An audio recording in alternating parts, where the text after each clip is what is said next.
We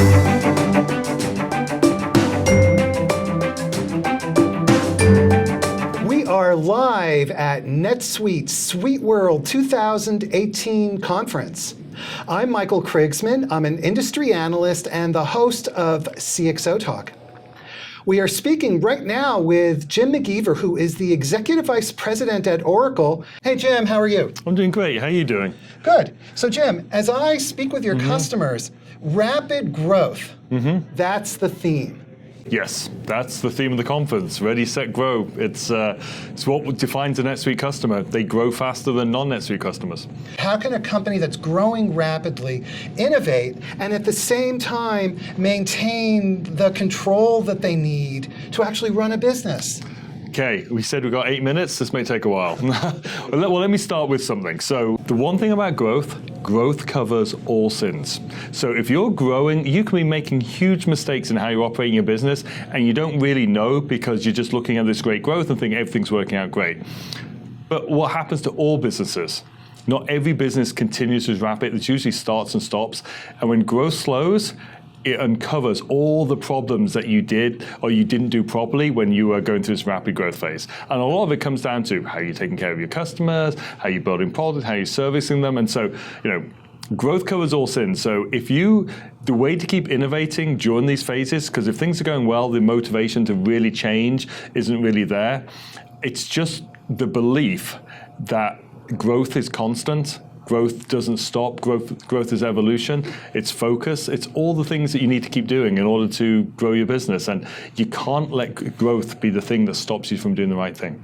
What about innovation and doing the right thing for the customer? Where do those fit in? So here's the thing with growth is, again, growth covers all sins. The arrogance of success is to think that what you did yesterday is going to be good enough for tomorrow.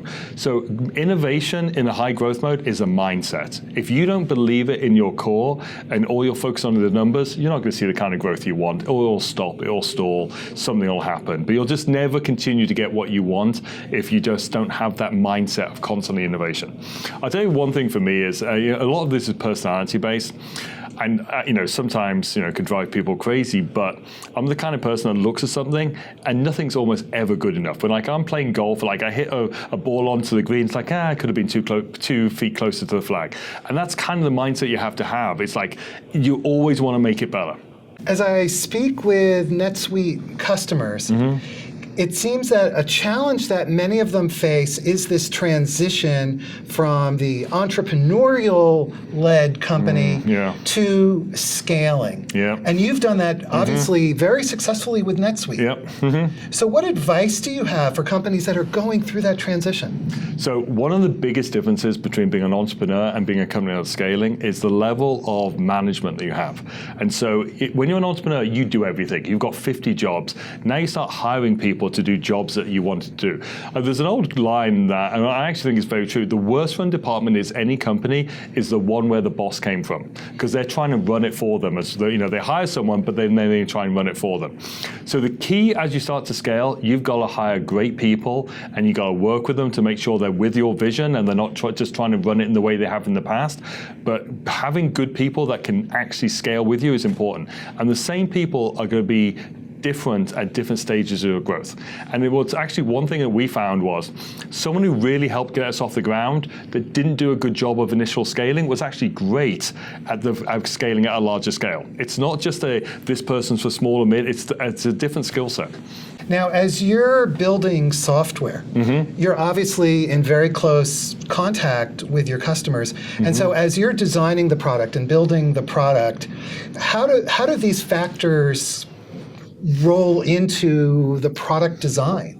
It's really the hardest part especially when you do what we do, where people are so reliant on our software to run their businesses and for us to make their lives easier. The thing they're always asking for is I need this feature. So that, a lot of time what we get from people is, I need this feature. And that's the wrong question to ask. And we probably over our life spent too much time saying, yes, we'll build that feature.